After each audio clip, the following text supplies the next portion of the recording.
로마서 9장 1절에서 5절 말씀 중심으로 복음을 거부하는 형제들에 대한 태도 제목으로 함께 은혜를 나누겠습니다. 예루살렘에 유대인 학살 기념 박물관이 있습니다. 이 박물관은 이스라엘이 독일 나치에게 당한 치욕을 기억하도록 하기 위하여 만들어진 것입니다. 이 박물관에는 처형된 유대인들을 나라별로 분류하여서 그곳에서 희생된 유대인들을 추모하도록 해놓았습니다. 그리고 당시 사용되었던 참혹한 처형 도구, 잔혹한 처형 장면, 학살 현장을 담은 사진이나 증거물들을 수집해 놓고 당시 유대인들이 당한 수치를 고스란히 볼 수 있도록 전시해 놓았다고 합니다. 그 박물관 2층에는 이런 글귀가 기록되어 있다고 합니다. 망각은 포로 상태로 이끌어 가지만 기억은 구원의 비밀이다. 이스라엘이 기억하고 싶지 않은 그 치욕의 역사를 잊지 않고 기억해야 하는 이유는 다시는 자신들의 나라와 민족들이 나라를 빼앗기거나 또 외세에 의해서 이런 수모를 당하지 않기 위하여 역사의 아픔이 재현되지 않도록 하기 위하여 민족적인 결의를 다지는 그런 의미라고 볼 수 있을 것입니다. 하지만 이스라엘이 진정 잊지 말아야 할 일은 그들이 하나님의 아들 예수 그리스도를 버리고 죽였고 구원을 거부했다는 사실입니다. 현재 이스라엘은 이 지구상에서 기독교를 가장 증오하는 나라입니다. 기독교를 가장 증오하는 사람들이 유대인들입니다. 과거 아리엘 샤론 이스라엘 총리가 있습니다. 이 총리가 이런 말을 했습니다. 우리 유대인들은 학살을 저지르지 않습니다. 학살은 오직 기독교인들만이 하는 행위입니다. 나치 독일 또한 그러했고 결국 기독교인들의 잘못이 아닙니까? 이스라엘은 세계 공통적인 적십자 로고를 쓰지 않는 것으로 잘 알려져 있습니다. 또 수학 교과서에서조차 이 플러스 더하기 표시가 십자가다 해서 이걸 쓰지 않습니다. 이런 나라가 지구상에서 이스라엘밖에 없어요. 이슬람의 종주국인 사우디아라비아도 이 정도는 아닙니다. 그 정도로 십자가를 증오하고 기독교인들을 싫어하는 사람들이 유대인들이에요. 이스라엘 내의 유대인 기독교도들은 그리스도인들은 엄청난 차별을 당하고 있다고 합니다. 그들은 같은 유대인으로 인정받지 못합니다. 크리스찬들은. 또 경제적, 인권적으로도 박해를 당하고 있고 공무원이 될 수 없답니다. 이스라엘에서 기독교인들. 이 유대인들 과거에도 그렇고 지금도 이 십자가의 복음을 거부하고 있습니다. 받아들이지 않습니다. 로마서는 유대인이나 헬라인이나 모든 사람들이 예수 그리스도를 믿음으로 말미암아 의롭다함을 얻고 죄사함 받고 하나님의 자녀가 되는 중요한 진리의 말씀을 가르치고 있습니다. 사도 바울은 유대인이었지만 이방인들에게 복음을 전하는 이방의 사도로 부름을 받았고 이 일에 충성을 다함으로써 아시아와 마게도니아 일대에 많은 사람들을 이방인들을 주님께로 인도했고 또 하나님의 교회를 가는 곳마다 세우게 되었습니다. 이방인들은 예수 그리스도의 복음을 듣고 믿어 구원을 받지만 정작 하나님의 언약의 백성인 유대인들은 바울의 그 이방 사역을 선교 사역을 지속적으로 방해했습니다. 가는 곳마다 모함하고 박해하고 나중엔 돌로 때려서 죽이기까지 했습니다. 이들이 유대인이었습니다. 그리고 결국은 죄가 없는 무지한 사도 바울을 이단의 괴수다 그래서 고발해서 로마의 감옥에서 순교를 당하게 한 사람들이 바로 유대인들입니다. 하지만 이 유대인들을 향한 바울의 마음은 증오가 아니었습니다. 오히려 사랑과 연민이었습니다. 그 유대인들의 구원을 위해서 누구보다도 간절히 원하고 간구했던 사람이 사도 바울입니다. 본문 말씀은 선을 악으로 갚으며 끊임없이 박해하고 복음을 대적하는 원수 같은 형제와 이웃 그것이 가족이 될 수도 있고 친척일 수도 있어요. 그들에 대해서 우리는 어떤 마음을 가지고 대해야 하는지를 잘 말씀해주고 있습니다. 첫째로 복음을 거부하는 동족, 형제, 고륙, 친척들에 대해서 우리는 근심과 고통을 느끼고 기도해야 합니다. 1절로 2절에 내가 그리스도 안에 참말을 하고 거짓말을 아니하노라. 나에게 큰 근심이 있는 것과 마음에 그치지 않는 고통이 있는 것을 내 양심이 성령 안에서 나와 더불어 증언하노니. 유대인들은 하나님의 아들이요 그리스도이신 예수님을 거부하고 십자가에 못 박아 죽였습니다. 근데 이방인들은 복음을 듣고 구원을 받는데 하나님의 본 백성들은 끊임없이 복음을 거부하고 있었습니다. 할례 받지 못한 사람들, 율법을 모르는 이방인들이 함께 하나님의 자녀와 백성이 된다는 사실을 도저히 받아들일 수 없었습니다. 예수님께서는 유대인들만을 위해서 십자가를 지신 것이 아닙니다.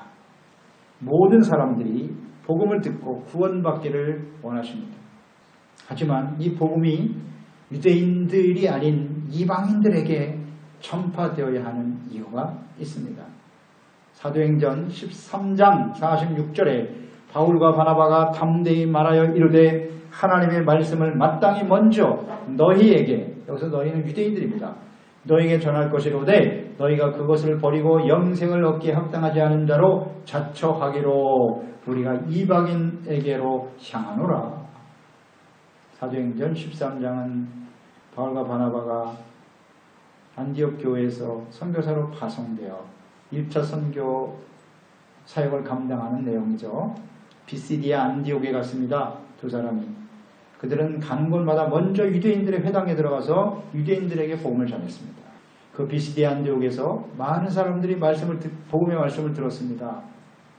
그래서 여러 날 동안 그 비시디아 안디옥에 사는 대다수의 이방인들이 나와서 말씀을 듣고 구원받는 역사가 일어났어요. 이방인들이 이렇게 구원받는 것을 보고 유대인들이 시기 질투가 일어나서 바울과 바나바를 대적하며 몰아냈어요. 그때 한 말입니다. 유대인들 당신들이 복음의 말씀을 받아들이지 않기 때문에 결국 이방인에게 가서 복음을 전할 수밖에 없는 것이다. 이렇게 유대인들이, 이방인들은 기쁨으로 복음을 받아들이고 구원받는데 유대인들은 거부하는 이런 현실에 대해서 바울은 큰 근심과 그치지 않는 고통이 그의 마음속에 있다고 고백하고 있습니다. 바울은 어떤 민족보다도 이스라엘이 참 하나님의 백성임을 확신하고 있었습니다. 예수님의 그 십자가의 복음이 예루살렘에서부터 시작되었다. 그래서 땅끝까지 전파되는 것이 하나님의 뜻이고 하나님의 섭리라고 하는 것을 잘 알고 있었습니다. 비록 저들이 복음을 거부하고 반대하고 있지만 하나님의 언약의 백성들이기 때문에 그들 전체가 다 주님께 돌아오지는 못한다 할지라도 그들 중에 하나님이 택하신 남은 자들이 있어 구원에 참여하게 될 것이다 라는 믿음을 가지고 있었습니다. 9장 27절, 로마서 9장 27절로 29절에 이런 말씀이 있습니다. 또 이사야가 이스라엘에 관하여 외치되 이스라엘 자손들의 수가 비록 바다의 모래가 될지라도 남은 자만 구원을 받으리니 주께서 땅 위에서 그 말씀을 이루고 속히 시행하시리라 하셨느니라. 또한 이사야가 미리 말한 바 만일 만군의 주께서 우리에게 씨를 남겨두지 아니하셨더라면 우리가 소돔과 같이 되고 고모라와 같으리로다 함과 같으니라. 다는 아니더라도 남은 자들이 있어 구원을 받을 것이다. 이런 간절한 소망을 가지고 있었습니다. 바울은 유대인들을 생각할 때마다 이렇게 마음에 큰 근심과 그치지 않은 고통이 있다고 했어요. 이 근심이라고 하는 단어는 고통, 비통함, 슬픔이라는 의미를 가진 단어고요. 이 고통이라고 하는 말이 있죠. 그치지 않은 고통. 이것은 헬라어의 오디네라고 하는 단어인데 아주 격심한 고통을 의미하는 단어예요. 그리고 고뇌하고 고민한다는 뜻이에요. 이것이 그냥 지속적으로 계속되는 거예요. 그러니까 한순간 고통이 아니라 막 계속해서 고민하고 고뇌하고 고통하게 하는 일이다. 그런 의미입니다. 그러니까 죄사함과 구원을 위해서 하나님이 보내신 아들 그리스도이신 예수님을 십자가에 못 박아버리고 그 결과로 인해서 예수님을 십자가에 못 박으면서 큰 소리 쳤잖아요. 그 예수님의 피를 우리와 우리 자손에 이게 돌리라고. 그 핏값을 우리가 받겠다고. 큰 소리 친 사람들 아니에요. 그러니 그들이 장차 받게 될 그 하나님의 심판이 얼마나 두려운지만 그것 때문에 끊임없이 고통하며 안타까운 마음을 가지고 기도하고 있었습니다. 유대인들이 구원을 받는 일을 위해서라면 사도 바울은 자신을 기꺼이 희생해도 좋다고 고백하고 있습니다. 3절 말씀에 보면 나의 형제 곧 고육친척을 위하여 내 자신이 저주를 받아 그리스도에게서 끊어질지라도 원하는 바로다. 저주가 무엇이냐? 예수 그리스도에게로부터 끊어지는 게 저주예요. 구원받지 못하는 거예요. 이렇게 되더라도 좋다는 거예요. 이것이 바로 바울이 가지고 있었던 간절한 마음이에요. 내가 저주받아 그리스도께로 끊어질지라도 유대인들이 구원받기를 원한다. 나의 동족, 나의 친척, 나의 형제들이 구원받기를 원한다. 이 바울의 심정을 이해하시겠습니까? 사도 바울은 로마서 8장 35절과 37절에 우리에게 다가오는 많은 시련과 어려움들, 박해, 기근, 적신, 위험, 칼이라고 할지라도 우리를 향한 그리스도의 사랑에서 결코 끊을 수 없고 우리를 사랑하시는 이로 말미암아 어떠한 시련도 넉넉히 이길 수 있다고 고백했어요. 아주 담대하게 고백했습니다. 하지만 동족인 언약의 백성들의 구원을 향한 심정이 얼마나 간절했던지 자신이 저주를 받아서 그리스도로부터 끊어질지라도 차라리 그렇게 되는 게 낫겠다고 그들을 구원하기 위해서는 이런 고백을 하고 있는 것입니다. 그 고통이 얼마나 큰지 아시겠어요? 환난, 기근, 위험, 적신, 칼보다 더 큰 고통이라는 거예요. 더 큰 고통. 다시 말하면 우리의 인생을 살아가면서 경험되어지는 그 어떤 고통보다도 고륙 친척이 복음을 거부하고 하나님의 멸망 가운데 떨어지는 것이 더 큰 고통이라는 겁니다. 이런 고백 아닙니까? 우상을 섬기는 가정에서 자란 청년이 어느 날 친구를 따라서 교회에 나오게 되었습니다. 그는 교회에 출석하면서 하나님의 은혜로 예수 그리스도를 구주로 영접하고 또 하나님의 성령으로 거듭나고 성령 충만한 진실한 그리스도인이 되었어요. 그 마음속에 큰 은혜를 받고 그는 하나님의 부르심에 순종해서 선교사가 되기로 결심을 합니다. 하나님 앞에 헌신하게 되었습니다. 그는 부모의 반대에도 불구하고 신학대학을 나와서 선교사가 되어 아프리카에 있는 오지에 가서 선교의 사역을 감당했습니다. 하나님이 주신 은혜가 충만한 이 선교사는 그 아프리카에서 선교를 열정적으로 잘했습니다. 그래서 많은 현지인들을 주께로 구원하는 그런 역사에 쓰임받게 되었습니다. 매일 감격과 기쁨 속에 살았어요. 수많은 영혼들이 구원받는 것을 보면서. 그러나 그럴수록 그의 마음에 큰 고통과 근심이 있었습니다. 이렇게 내가 아프리카에까지 와서 많은 사람들을 구원하고 있는데 정작 나의 사랑하는 부모, 나의 사랑하는 형제들은 예수님을 거부하고 복음을 거부하고 죽음의 자리에 있지 아니한가. 이것 때문에 늘 마음이 아팠어요. 그래서 그 선교사는 날마다 자기의 부모와 가족과 형제들을 위해서 눈물로 기도한다는 말을 들어보았습니다. 이 마음이 바로 사도 바울의 마음이 아닐까요? 우리는 잘 생각해 봐야 합니다. 아직 우리 가족들 중에 우리 고륙 친척들 중에 형제들 중에 예수 믿지 않은 사람들이 있을 겁니다. 그 가족과 친지를 위해서 우리는 이 바울과 같은 큰 근심과 끊이지 않는 극심한 고통을 느끼며 기도하고 있나요? 복음을 거부하는 가족과 이웃에 대해서 언제부터인가 무관심해지고 아픔과 고통을 느끼지 못하고 살아가고 있지는 않나요? 그들의 구원을 위해서 고통과 아픔을 느끼며 눈물을 흘리며 기도할 수 있어야 합니다. 이것이 예수 그리스도의 마음이죠. 예수님의 눈물입니다. 누가복음 19장 41절로 44절에 보면 가까이 오사 성을 보시고 우시며 이르시되 너도 오늘 평화에 관한 일을 알았더라면 좋을 뻔하였거니와 지금 내 눈에 숨겨졌도다. 날이 이를지라 내 원수들이 토둔을 쌓고 너를 둘러 사면으로 가두고 또 너와 및 그 가운데 있는 내 자식들을 땅에 메어치며 돌 하나도 돌 위에 남기지 아니하리니 이는 내가 보살핌 받는 날을 알지 못함을 인함이니라 하십니다. 예수님께서 예루살렘을 향해서 눈물을 흘리셨어요. 그들은 장차 자신의 백성들에 의해서 십자가에 못 박혀 죽게 될 것을 알고 계셨죠. 끝까지 주님의 복음을 거부하고 하나님의 아들 그리스도를 죽일 것을 아시고 눈물을 흘리신 거예요. 그 결과가 얼마나 심각한 것을 보시는 거예요. 예수님을 버린 그 예루살렘이 어떻게 될 것이냐. 돌 위에 돌 하나 남지 않고 다 멸망할 것이고 자녀들조차도 다 죽임을 당하게 될 것이라는 거죠. 이걸 보고 계시는 거 아니에요, 예수님은. 그래서 눈물을 흘리십니다.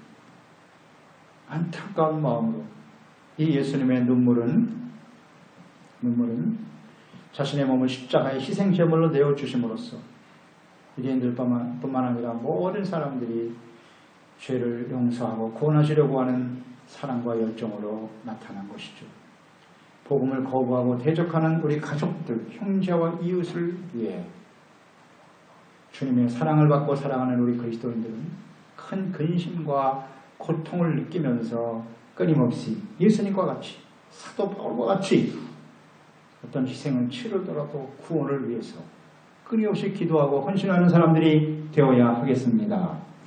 두 번째는 하나님의 사랑, 또 언약을 성취하시는 신실하신 하나님께 대한 소망을 가져야 합니다. 4절 5절 말씀에 보면 그들은 이스라엘 사람이라 그들에게는 양자됨과 영광과 언약들과 율법을 세우신 것과 예배와 약속들이 있고 조상들도 그들의 것이요 육신으로 하면 그리스도가 그들에게서 나셨으니 그는 만물 위에 계셔서 세세 찬양을 받으실 하나님이시니라. 아멘. 이방인들은 복음을 듣고 구원받지만 동족인 언약의 백성 유대인들이 복음을 거부하는 일로 큰 고통과 근심으로 아파하고 있었던 사도 바울. 그들을 구원하기 위해서는 내가 그리스도에게 끊어져도 좋다고 간절한 심령을 가지고 있었던 바울이지만 이스라엘을 향하신 하나님의 그 사랑, 또 하나님의 신실하심, 하나님의 언약은 반드시 성취돼요. 이스라엘을 향해서 주신 언약은 영원한 언약이에요. 이스라엘을 향해 주신 하나님의 말씀은 반드시 성취될 하나님의 말씀이거든요. 그러니까 그 하나님의 사랑, 신실하심, 믿음, 하나님께 대한 소망을 버리지 않고 있었습니다. 소망을 버리지 않았다는 거예요. 또 너무나 힘들고 고통스럽지만 복음을 대적하고 박해하는 가족들이 있습니다. 그런 형제들을 대할 때 우리는 정말 절망적인 생각이 들어요. 내가 복음 전해서 다른 사람들을 잘 예수 믿고 잘 하나님을 섬기게 되는데 가장 소중한 가족들이 믿지 않거든요. 이것 때문에 굉장히 절망적인 생각이 들어요. 잘못된 신앙생활을 하는 가족들도 있죠. 하나님의 말씀과 뜻을 이해하지 못한 최신앙생활하는 그런 가족들도 있어요. 너무 안타깝죠. 예수 그리스도를 믿는다고 하면서 전혀 마음에 감사도 없고 기쁨도 없고 감격도 없고 이거 뭐 세상 사람들하고 똑같아. 그거 더 못해. 물론 나 자신도 그렇지만 그런 모습을 보면 너무 가슴 아프죠. 안타까워요. 언제나 정말 온전한 그리스도인으로 하나님의 자녀로 살아갈까? 안타까운 마음이 들죠. 듭니다. 특히 이단에 빠져버린 사람들 보세요. 그런 가족들을 가지고 있으면 그 정말 절망적입니다. 얼마나 악한지 말해요. 하지만 그런 가운데서도 하나님의 사랑과 또 하나님께 대한 소망을 버리지 말아야 한다고 말씀해주고 있어요. 바울은 유대인들에 대해서 소망과 기대를 버리지 않습니다. 이 사도 바울이 2000년 전에 이미 이런 고통을 갖고 있었는데 지금 2000년이 흘렀잖아요. 아직도 그렇잖아요. 아직도. 절망적이지 않습니까? 이거 이스라엘 돌아오겠습니까? 예수님께로? 그래도 그 소망을 가지고 있는 이유는 하나님이 그 백성들을 사랑하시기 때문인데요. 몇 가지 이유를 들었죠. 첫째는 그들이 이스라엘 사람이라는 거예요. 유대인들은 이스라엘 사람들입니다. 이스라엘은 하나님께서 함께 하시는 백성이라는 뜻이고 하나님과 더불어 다스리는 자라는 의미가 있고 또 하나님과 더불어 겨루는 자라는 의미를 가지고 있죠. 이는 하나님께서 아브라함을 택하여 부르시고 이삭을 통해서 그 언약의 약속이 이어지는데 이삭이 아들 둘을 낳았어요. 쌍둥이 애굽과 에서와 야곱이죠. 그 중에서 하나님이 야곱을 선택하셨어요. 야곱을 선택하셨죠. 이 야곱에게 하나님의 아브라함에 주신 언약의 축복을 계승하게 하셨는데요. 이 야곱이 온전하지 못하죠. 그래서 하나님께서 20년 동안 집에서 떠나 연단받게 하시다가 다시 돌아오면서 형 에서를 만나기가 두려워서 약복강 나루터에서 밤새도록 하나님의 보낸 천사와 씨름을 하지 않습니까? 그래서 나에게 복을 주시 않으면 절대로 보낼 수 없다고 물고 늘어지니까 하나님께서 환도뼈를 부러뜨리잖아요. 그래서 하나님께서 그 야곱을 축복하시면서 너의 이름을 이제는 야곱이 아니라 이스라엘이다. 이렇게 이름을 바꾸어 주셨던 것이죠. 그 이스라엘, 야곱이 그 아들 12를 낳게 되고 그 야곱의 아들 이스라엘의 아들 12명이 이스라엘의 뼈대를 이루게 되는 거죠. 기초가 돼서 그들이 이제 야곱의 아들들이 요셉을 통해서 애굽에 내려가서 바다의 모래와 같이 창대해지죠. 그래서 약속의 땅으로 가게 되는 것입니다. 이스라엘, 이 의미는 하나님이 택하셨다는 의미가 있고 언약이 들어있고 하나님이 그들과 함께 하신다는 의미가 들어있어요. 이스라엘은 정말 영광스러운 이름입니다. 그리고 복의 근원이 되게 하시는 거고 이 하나님의 다스림을 받는 하나님의 나라의 백성이다. 참 이스라엘이 얼마나 소중한지 말입니다. 또 양자됨이 있다 그래서 양자라는 건 하나님의 자녀 아들이라는 것이잖아요. 양자되는 특권, 양자는 법적 용어라 그랬죠. 법적으로 부모의 상속을 받을 수 있는 자격을 갖춘 아들을 의미하는 거예요. 그러니까 하나님께서 이스라엘을 양자로 삼으셨다. 법적으로 하나님의 약속의 축복, 또 하나님의 나라, 이것을 다 상속받을 수 있는 사람들이 바로 이스라엘이다. 신명기 14장 1절에 보면 너희는 너희 하나님 여호와의 자녀이니 하나님이 직접 이스라엘을 자녀라고 말씀하셨어요. 또 모세를 애굽에 보내시면서 바로 왕에게 이스라엘을 어떻게 증거해야 되는가 사명을 주시면서 이런 말씀을 하라고 했습니다. 출애굽기 4장 21절 22절에 여호와께서 모세에게 이르시되 내가 애굽으로 들어가거든 내가 내 자손에게 내 손에 준 이적을 바로 앞에서 다 행하라. 그러나 내가 그의 마음을 완악하게 한즉 그가 백성을 보내주지 아니하리니 너는 바로에게 이르기를 여호와의 말씀에 이스라엘은 내 아들 내 장자다 라고 선포하라고 하나님께서 모세에게 말씀하셨어요. 이스라엘은 하나님의 장자, 하나님의 아들이라 선포하게 하셨던 거죠. 그래서 하나님께서 이스라엘, 그 자녀인 이스라엘에게 어떻게 대하시는지 그 애굽 땅에 10가지 재앙을 쏟아부으시면서도 하나님의 아들들을 어떻게 보호하시는지 잘 보여주셨어요. 하나님의 아들의 이런 놀라운 축복입니다. 그래서 이 하나님 주님의 능력을 힘입어 살아갈 수 있는 자녀와 백성들이 바로 이스라엘입니다. 그 야곱에게 주셨던 하나님의 축복이 12아들 중에서 요셉을 통해서 상속되죠. 그래서 요셉이 애굽의 총리가 되어 자기 고륙 친척들을 다 구원하고 거기서 창대케 하는 역사가 일어났고 그것이 다시 모세, 레위의 자손인 모세와 아론을 통해서 이어지죠. 그 하나님의 축복이 이어지고 그래서 이스라엘 백성들을 여호수아를 통해서 가나안 땅에 들어가게 하셨고 그 약속이 이제 누구에게 이어지냐면 다윗, 유다 지파인 다윗에게 이어지죠.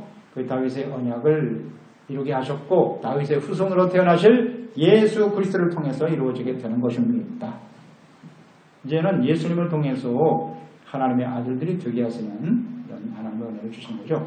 그래서 이스라엘은 하나님의 아들들이다 라는 소망을 가지고 있는 거예요. 지금은 이렇게 거부하고 있지만 그래도 하나님의 아들이니까. 또 하나는 영광과 언약과 율법이 있다 그랬어요. 이스라엘은 영광, 즉 하나님이 그들과 함께 하시는 경험을 가진 사람들이에요. 하나님이 아브라함에게 직접 나타나셨고 이삭, 야곱에게 이어지죠. 야곱도 직접 하나님을 경험한 사람이에요. 영광을 경험한 사람입니다. 그리고 그 이후에 10가지 재앙이 막 애굽에서 쏟아질 때 그들은 영광을 보았고요. 무엇보다도 신의 산에서 하나님이 직접 나타나셨잖아요. 하나님의 영광을 본 사람들이에요. 그리고 하나님의 음성을 들었어요. 이게 바로 이스라엘입니다. 그들의 역사 속에 하나님이 어떻게 함께 하시는가. 주님의 영광을 직접 경험한 사람들이 바로 이스라엘이죠. 이 얼마나 영광스러운 일이에요. 또 그들에게 언약을 주셨다. 하나님이 아브라함에게 주신 언약은 영원해요. 그것이 이제 계속 하나님의 그 언약이 상속되어져 가잖아요. 이삭, 야곱을 거쳐 요셉, 또 모세와 아론, 유다 지파인 다윗, 그의 자손인 예수 그리스도, 이 언약이 영원한 언약으로 이어진단 말이에요. 이런 언약을 가지고 있는 사람들이 바로 이스라엘이다. 근데 예수님을 통해서 이제 예수님이 새 언약을 세우셨죠. 새 언약. 자신의 몸과 피, 그 성찬을 하라고 하시면서 이것은 내가 너와 세우는 새 언약이다. 이렇게 말씀하셨거든요. 그러니까 예수님을 통해서 이 언약에 함께 참여할 수 있는 사람들이다. 그 언약의 의미 자체도 몰라요. 다른 사람 이방인들은요. 그러나 아브라함의 후손인 하나님의 백성들은 그 언약이 예수님을 통해서 성취될 것임을 하나님이 계획하셨고 섭리하신 자녀들이기 때문에 언제든지 그 언약은 이루어질 수 있다. 이런 확신을 갖고 있는 거예요. 하나님의 언약은 영원한 언약이기 때문에. 율법, 하나님께서 권하신 하나님의 백성들에게 율법의 요약이 십계명인데 그 십계명을 직접 손으로 기록해서 주셨잖아요. 모세. 그 율법은 죄를 깨닫게 하는 겁니다. 또 회개하고 용서받을 수 있는 길을 열어놓으셨어요. 소중한 일이죠. 죄를 깨닫고 회개하고 용서받을 수 있는 사람, 그 말씀 율법 이스라엘에게만 주어졌어요. 큰 축복이죠. 율법을 주신 가장 중요한 율법의 요구가 뭐라고 그랬죠? 율법에 나타난 하나님의 뜻은 두 가지로 요약할 수 있어요. 하나는 사랑이고 또 하나는 의, justicia y amor. 그게 율법에 나타난 뜻이에요. 하나님이 얼마나 사랑하시는지, 의가 얼마나 소중한지. 그래서 하나님께서 그들과 함께 하시고 다스리시고 보호하시고 승리하게 하시고 복을 내려주시고, 그게 율법이에요. 율법에 나타난 하나님의 뜻이라고. 이런 사람들이 어디 있어요? 이스라엘만. 큰 축복이죠. 또 예배의 약속이 있다고 그랬어요. 예배. 하나님, 거룩하신 하나님 앞에 죄를 가지고 나가면 다 죽습니다. 다 죽어요. 그런데 하나님 앞에 나가서 거룩한 예배자로 설 수 있는 사람들은 이스라엘 사람들이에요. 제사장들. 내가 너희를 이스라엘을 제사장의 나라 되게 하신다 그랬어요. 거룩한 예배자가 되어 자기 자신의 죄를 용서받을 뿐만 아니라 많은 사람들의 죄를 용서받고 하나님의 복을 받게 할 수 있는 예배의 특권, 이게 이스라엘에게 주어진 거예요. 약속이죠. 그리고 더 중요한 것은 하나님의 아들 그리스도께서 육신으로는 그들에게서 태어나셨다는 거죠. 다윗의 후손으로 태어나셨다. 이게 얼마나 영광스러운 일이냐 하는 것을 생각하면서 소망을 가는 게, 이런 게 소망의 이유가 되는 거란 말이죠. 또 조상들도 있고, 조상들이, 부끄러운 조상들이 훨씬 더 많죠. 하지만 아브라함, 이삭, 야곱, 그 이로 이어지는 모세와 다윗과 같은 그런 아주 훌륭한 조상들도 있어요. 엘리야와 엘리사, 또 많은 선지자들, 예레미야 같은 선지자들, 훌륭한 조상들이 있어요. 이게 얼마나 우리에게 소중하냐. 우리가 그들의 후손이라는 건 정말 소중한 일이다. 이런 것을 지금 생각하면서 소망 가운데 기도하고 있는 것입니다. 끊임없이 복음을 거부하고 방해하는, 그러니까 이 사도 바울 당시에도 유대인들은 절망적인 상태인데 지금 2000년이 지난 지금까지도 이스라엘을 바라보면 정말 절망적이죠. 저 사람들은 돌아올 것 같지가 않아요. 예수님을 인정할 것 같지가 않단 말이에요. 그래도 우리가 소망을 갖는 것은 바로 이 이스라엘의 하나님이 지금도 살아계신 예수 그리스도를 보내서 우리를 구원하신 하나님이시기 때문에 소망을 가지고 기도하는 사람들이 되어야 한다는 것입니다. 그러니까 우리 주변의 가족, 고륙, 친척 중에서 아직도 예수 믿지 않는 사람들이 있어요. 진짜 복음 전하고 주님께로 인도하기 힘든 사람들이 가장 가까운 가족들이에요. 그것 때문에 정말 안타까워 하잖아요. 여러분 잘 생각해 보세요. 그들을 위해서 바울과 같은 심정으로 정말 고통을 느끼면서 기도하고 있는가? 생각해 보고요.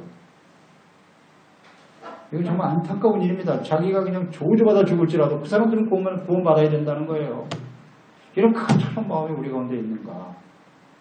정말 절망적인 것처럼 느껴지지만 그래도 하나님이 우리를 사랑하시고 우리를 통해서 복음을 듣게 했고 또 주님께서 그들을 사랑하신다라고 하는 그 사랑, 그 소망을 가지고 끊임없이 기도하는 저희들이 되어야 하겠습니다. 예루살렘에 있는 이스라엘 유대인 박물관에 그 2층에 기록되어 있다는 말, 망각은 포로 상태로 이끌지만 기억은 구원의 비밀이다. 이것을 오늘 우리의 삶에 적용시켜보면 어떨까요?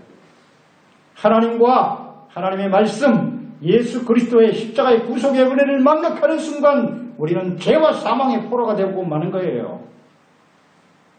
그러나 하나님의 말씀을 기억하고 하나님의 사랑과 주님의 소망을 우리 마음속에 끊임없이 그 은혜를 기억하며 살아간다면 우리의 구원 주님 안에서 온전히 이루어지지 않겠습니까? 이런 간절한 열망을 가지고 우리 자신과 가족과 이웃들을 위해서 끊임없이 기도하며 간구하는 저희들이 되어야 하겠습니다. 기도하겠습니다. 로마서 9장 1절에서 5절